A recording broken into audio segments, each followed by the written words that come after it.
Well, hello there, my studio teacher friends. Welcome to your weekly dose of teacher solidarity, otherwise known as the Beyond Measure podcast.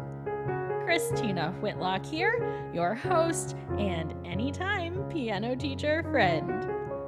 This summer, I am sharing some of my favorite past episodes of this show, and I have another good one for you today.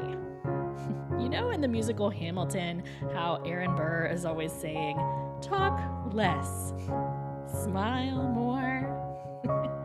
Well, today's encore replay is a bit of a riff on that. I call it talk less, play more. It's a very solid mantra that will transform your teaching. Talk less, play more, and really for fun, I'll add listen most. That's the main message of today's episode, friends. I hope you enjoy it. Thanks again for listening and re-listening to the Beyond Measure podcast.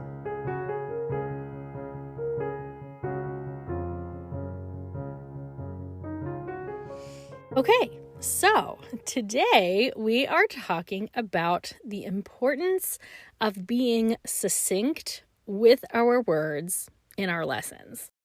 I actually think that this is one of the most important skills that we can develop as teachers, like how to communicate what we need in as few words as possible. Why does this seem so hard sometimes? Well, my theory anyway is that, if you haven't noticed, a large number of teachers, including yours truly, well, we like to talk. Some of us like to talk so much, we even sit in our closets and record words into microphones to share on the interwebs. I know there are quieter teachers out there, but I have to imagine that they feel a little outnumbered in our profession. And also that they probably find themselves wishing we would all just chill out once in a while, right? So anyway, what's so important about being conservative in the number of words we are using? Well, there are actually many reasons why we should work to explain concepts in as few words as possible, but it basically all boils down to this: cutting out the fluff.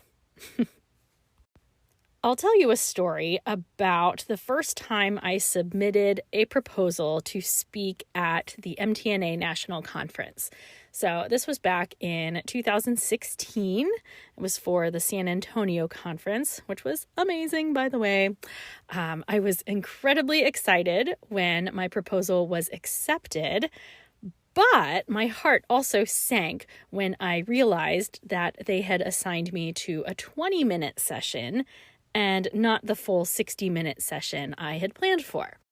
Now, many of my presenter friends have been met by the same fate, and so many of us know how hard it is to take an axe to your research and basically cut it down by 2/3. But you know what? As much as I whined about it, and as hard as it was to whittle down that content to 20 minutes, it's also one of the most successful presentations I've given. I had to painstakingly consider what content was absolutely essential. I had to cut out every ounce of fluff. I was 6 months pregnant at the time, and I really wanted to make a joke about my swollen ankles, and I just couldn't. There was no time. I couldn't even waste time making a comment about how little time we had. Every second was just too precious. And you know what the end result was? A well-rehearsed presentation that was fully packed with content. And honestly, as a conference attendee, I often find those 20-minute sessions to be some of the best because there is more prep work involved. I happen to think most things in life are better succinct. I'm thinking about sermons, news coverage, journal articles, you name it. Give me 1 or 2 great ideas and send me on my way. It's one of the main reasons I've always worked hard to keep these podcast episodes around 20 minutes. I know that I am better in my craft if I force myself to focus in. Now, lest you think that's easy for me, well, it's not. I have been a sucker for long-winded responses since at least the 4th grade. In grades 4 through 6, we used a social studies curriculum where every test ended with an essay question. Those essays were my pride and joy of my elementary school experience. I would dump the entire contents of my brain into those essays. I would always need an extra sheet of paper. I always elicited beaming responses from my teachers, which, of course, established a long embedded idea in my head that more verbiage was better, right? Well, I think most of us had figured out that, more words are generally not better. And there are a million times in the teaching profession where it really pays to optimize our word usage. I mentioned this back in my episode, I believe it was episode number 24, when I was talking about adjudication strategies. So when you are judging a performance event, your number one job is to consider what 2 or 3 things you can tell that young musician to help them grow as a performer. Plain and simple. It's not your job to provide them with a laundry list of mistakes and oversights. No way. You think big picture, you choose your words carefully, and then you move on with your day. So likewise, in our own studios each week, think about this. When it comes to lesson assignment notes, you know how many teachers will send your students home with an assignment that lists the pieces and the exercises they're supposed to do for the week, along with a point or 2 to focus on in each one? Well, if you try to include every detail you want a student to be mindful of, you're going to be writing all day. And, of course, we should mention that your students will likely be completely overwhelmed by the amount of information being sent home that they will be even less likely to read it than they already are, right? The same concept, of course, applies to the feedback that we're giving during the actual lesson. When we listen to a student play, there are likely numerous things about their approach to the instrument that would benefit from our attention. However, if you try to bring attention to everything, you end up focusing on nothing. I'll just say that one again because it's good. If you try to bring attention to everything, you end up focusing on nothing. We cannot dive in and fix every single thing we hear and see. So don't you think a huge part of our job is to prioritize what we are hearing and make quick decisions as to what to address first? Let's play a game. Here's a hypothetical, but all too common scenario for you, okay? Let's say a student comes in, they play a piece with tense shoulders, kind of a lumpy rhythm, and a few wrong notes. Where do you begin? Now, I'm not here to tell you which one is the correct answer. I'm sure that you can probably make a case for any of those issues being addressed first. I'm more curious to know if you've ever stopped and considered your own personal hierarchy of what to tackle first in a performance. Do you count physical tension and freedom in movement as your number one priority? Do you think that for clear understanding of pulse and meter and rhythm, Or are you a stickler for accuracy of pitch? I mean, you tell me. The important thing is that you have given some consideration to what feels most important to you as you listen to your students play. As you determine what concerns to address first, we also have to be mindful of the words that we are using. Listen, when you understand the art of playing your instrument as deeply as you do, I know it is all too easy to get carried away with overly verbose explanations. Let's think for a minute about beginner students. When I'm trying to help a new piano student find, for instance, a healthy use of arm weight as they explore non-legato sounds at first, well, I can talk until I'm blue in the face about all kinds of things.